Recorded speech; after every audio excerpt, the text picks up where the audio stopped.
Hello, আসসালামু আলাইকুম। সবাই নিশ্চয়ই অনেক ভালো আছেন। তো কয়েকদিন আগে আমি সাউথ ইস্ট ইউনিভার্সিটিতে একটি সেমিনারে যাই এবং সেইখানে স্টুডেন্টদের সাথে অনেক ভালো একটা সময় স্পেন্ড করি। তারা আমাকে হোটেল থেকে পিক আপ করে নিয়ে যায় এবং তাদের ইউনিভার্সিটি ঘুরে ঘুরে অনেক কিছু দেখায়। সেইখানে ফ্যাকাল্টি মেম্বাররা খুবই ভালো মানুষ ছিলেন এবং অনেক সময় দিয়ে আমাকে সব কিছু ওনাদের কাজ কীরকম, কী ধরনের কাজ করেন, কী বেসতে রিসার্চ করেন বা কীভাবে ফান্ডিংয়ের বিষয় অনেক কিছু আমরা সেখানে ডিসকাস করি। অনেক ভালো একটা মুহূর্ত আমি কাটাই। সাউথ ইস্ট ইউনিভার্সিটিতে অনেক স্টুডেন্ট ছিলেন, সেখানে প্রায় 700+ এরকম স্টুডেন্ট ছিলেন সেই সেমিনারে। বাট অবশ্যই যেটা বলবো, ওনাদের ক্লাসের রুলস রেগুলেশন অনেক স্ট্রিক্ট, অ্যাটেন্ডেন্সের উপর অনেক কিছু ম্যাটার করে। সেই কারণে কিছু স্টুডেন্ট হয়তো বা সেই সেমিনার থেকে বের হয়ে যাচ্ছিলো, আবার কিছু স্টুডেন্ট ক্লাস শেষ করে আসছিলো। এই জিনিসটা হয়তো বা আরেকটু বেটারভাবে হ্যান্ডেল করা যেত, but otherwise oh my God, trust me on this one, তাদের হচ্ছে management everything skill is like top notch. এবং স্পেশালি তাদের হচ্ছে ফ্যাকাল্টি মেম্বার, আমি বলবো অসাধারণ মানুষ, তারা মানুষ হিসেবে বেশ অসাধারণ। এবং সেখানে অনেকেই ছিলেন, আমার মনে হচ্ছে বিসি ছিলেন এবং অনেক মানে টপ লেভেলের মানুষ, যেগুলো হয়তো আমি এখানে বলেও শেষ করতে পারবো না।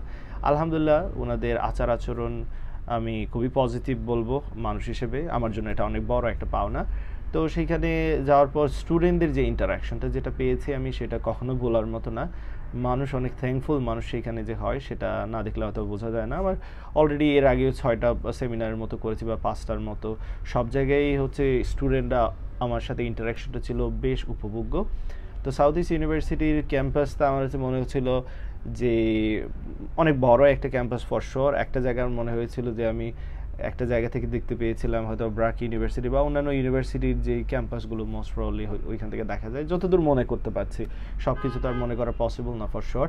এবং অনেক সুন্দর একটা বাতাস আসছিল, ওইখানে খোলা একটা জায়গা। Oh my god, I still remember that. But আলহামদুলিল্লাহ, তারপর স্টুডেন্টদের সেশনে অনেকগুলো কোয়েশ্চেন এবং আনসারের একটা সেশন ছিল, কিউএনএ সেশন। আমি আমার লাইফ জার্নি সম্পর্কে একটু বর্ণনা দেওয়ার চেষ্টা করেছি সেইখানে, এবং front end back end, web development, android development, সিএসির জার্নি, অনেক কিছু নিয়ে আমরা সেখানে আলোচনা করি। অ্যান্ড অবশ্যই তারা আমাকে কিছু গিফট এইখানে দেন। আমি অবশ্যই গিফটগুলো আমার জন্য অনেক পজিটিভ, অনেক ইন্সপায়ার করে। আমি আসলে জীবনে এই জায়গায় উঠে আসার কথা না, বাট আলহামদুলিল্লাহ আল্লাহ তাআলার হচ্ছে অশেষ মেহেরবানি এবং আমার পরিশ্রম, আপনাদের ভালোবাসা, ডেডিকেশন সব কিছু মিলেই আসলে এই জায়গায় আসা।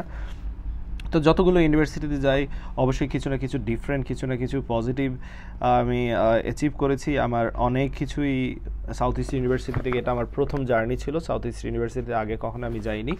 এবং এই ভিজিট থেকে ফর শিওর তাদের ইউনিভার্সিটির ক্যাম্পাস সম্পর্কে অনেক কিছু জানতে পেরেছি। তাদের হলটা অনেক বড় for sure.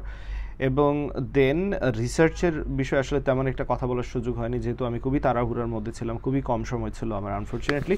But let's see তাদের কী এখান থেকে আমি পাচ্ছি।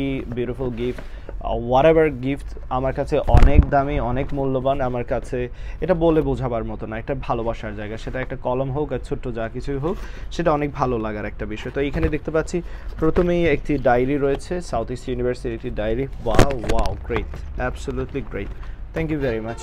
অ্যান্ড দেন এইখানে দেখতে পাচ্ছি একটি ক্যালেন্ডার রয়েছে সাউথ ইস্ট ইউনিভার্সিটির, thank you South East University. And then এইখানে মোস্ট প্রবলি একটা মাগ রয়েছে, আমি সেটা খুলে দেখতে পারি রিয়েল কুইক। খোলার জন্য অলওয়েজ আমাকে খুঁজতে হয় যে কোন দিক থেকে খুলবো, এই জিনিসটা খুবই ডিফিকাল্ট একটা সিচুয়েশন আমাকে ফালায়। ওকে গ্রেট, হে বিউটিফুল। আমি এটা আমার সাথে অবশ্যই ফিনল্যান্ডে নিব। যারা যারা আমাকে যা কিছুই গিফট করেছেন সব কিছুই আমি ফিনল্যান্ড নেওয়ার চেষ্টা করব, কারণ এগুলো আমার জন্য লাইফ টাইম মেমোরিজ হিসেবে থাকবে। Okay, thank you very much South East University. এবং সাউথ ইস্ট ইউনিভার্সিটির কম্পিউটার ক্লাবকে অনেক ধন্যবাদ জানাচ্ছি এত কষ্ট করে এই সেমিনারের অর্গানাইজ করা। ফর শিওর মোস্ট প্রবলি ইনশাআল্লাহ আবারও দেখা হবে আপনাদের সাথে, যেহেতু আমি খুব কম সময় স্পেন্ড করতে পেরেছি, বাট ইনশাআল্লাহ আবারও দেখা হবে। অ্যান্ড ডিফারেন্ট যেটা ছিল এটা, অনেক ধন্যবাদ এটাকে ফ্রেম আকারে করে আমাকে এটা দেওয়ার জন্য। South East University seminar on keynote speaker for inspiring us 15 July 2024। Wow, thank you very much, thank you. এটা একটু ডিফারেন্ট কোনো কিছু ছিল আমার জন্য। এখানে আমি হায়ার স্টাডিজ সম্পর্কে, সফটওয়্যার ইঞ্জিনিয়ারিং ক্যারিয়ার সম্পর্কে, এগুলো সম্পর্কে আলোচনা করেছি। সিএসসি ডিপার্টমেন্টকে অনেক ধন্যবাদ এইরকম একটা সুযোগ করে দেওয়ার জন্য আমাকে। তো এই ছিল সাউথ ইস্ট ইউনিভার্সিটির। আমার বাংলাদেশে অনেকগুলো সেমিনার করার এইবার আসলে যেটা প্ল্যান বা শিডিউল বলবো, প্ল্যান বলবো না, কারণ প্ল্যান বললে যেটা আমার প্ল্যান ছিল, বাট আমার প্ল্যান ছিল না। আমার প্ল্যান ছিল সম্ভবত 3 থেকে 4টা সেমিনার করার, বাট স্টুডেন্টদের রিকোয়েস্ট এবং ইউনিভার্সিটির রিকোয়েস্টের কারণে অনেকগুলো সেমিনার প্ল্যান বা শিডিউল হয়ে যায়। কিন্তু কোঠা আন্দোলনের যে সংস্কারের কারণে আনফর্চুনেটলি যে ইউনিভার্সিটিগুলো এখন হয়তো বন্ধ আছে বা স্টুডেন্টরা এখন কোটার দাবিতে হচ্ছে রাস্তায় রয়েছেন, আমি তাদের প্রতি শ্রদ্ধা জানাই। এটা একটা ন্যায় অধিকারের জন্য ওনারা লড়ছেন। বাংলাদেশে এটা অলওয়েজ একটা ডিফিকাল্ট সিনারিও, ন্যায়ের জন্য কাজ করা এই দেশে অনেক ডিফিকাল্ট।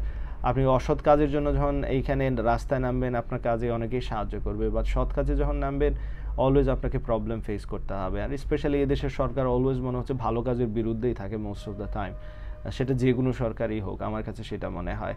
তো স্টুডেন্টদের এই ন্যায়ের দাবির বিপক্ষে যারা থাকেন, আমার মনে হচ্ছে তাদের মতো অমানুষ ডেফিনেটলি আর হতেই পারে না। সো অ্যাজ এ টিচার এবং একজন স্টুডেন্ট হিসেবে আমি অবশ্যই সাপোর্ট করি স্টুডেন্টরা যে আন্দোলন করছে সেই আন্দোলনে। বা ধন্যবাদ যারা আমাকে কষ্ট করে সাউথ ইস্ট ইউনিভার্সিটিতে এই সেমিনারের আয়োজন করেছেন এবং আমাকে সেখানে নিয়ে গেছেন, তাদেরকে অনেক ধন্যবাদ জানাচ্ছি। আসসালামু আলাইকুম।